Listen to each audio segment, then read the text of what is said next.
Hello dear student, welcome to Sam's learning point. Sam's learning point ह्या चॅनलवर तुम्हा सर्वांचं सहर्ष स्वागत आहे.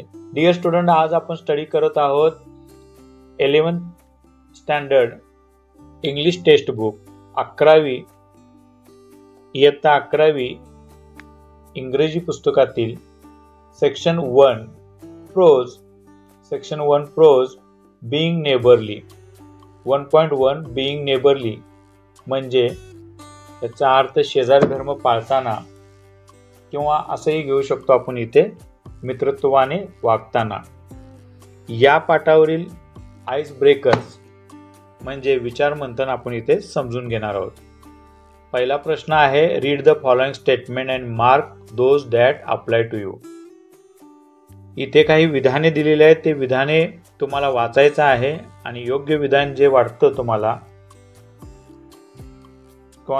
ते लागू पडेल अशा विधानाला तुम्हाला खून करायचा आहे. Next, complete the following web diagram.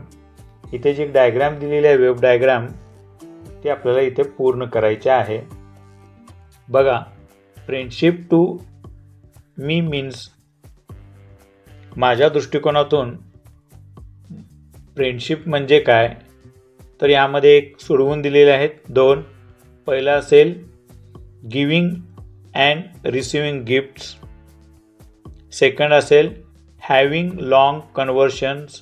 हे टेक्स्ट बुकमध्ये पेज नंबर 1 वर सोडवून दिलेलं आहे.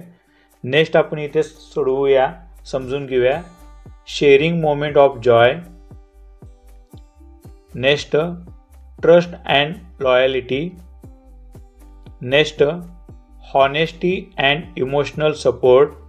And last one, helping each other. आता शेवटचा प्रश्न बघा, if you see someone lonely or sad you will. तुम्ही एखाद्या व्यक्तीला एकाकी किंवा दुःखी पाहिला तर तुम्ही काय कराल, तर ABC दिलेलं आहे. ए मध्ये आपण असं इथे लिहू शकतोय, try to solve the problem if I can. B मध्ये आपण असं लिहू शकतोय, try to motivate the person or try to make him her happy.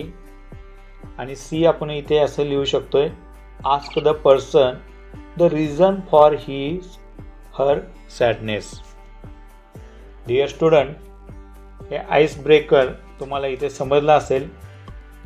आपण पुढील व्हिडिओमध्ये बीइंग नेबरली हा पाठ समजून घेणार आहोत आणि बीइंग नेबरलीचा इंट्रोडक्शन पार्ट, मार्जिन क्वेश्चन्स ही समजून घेणार आहोत.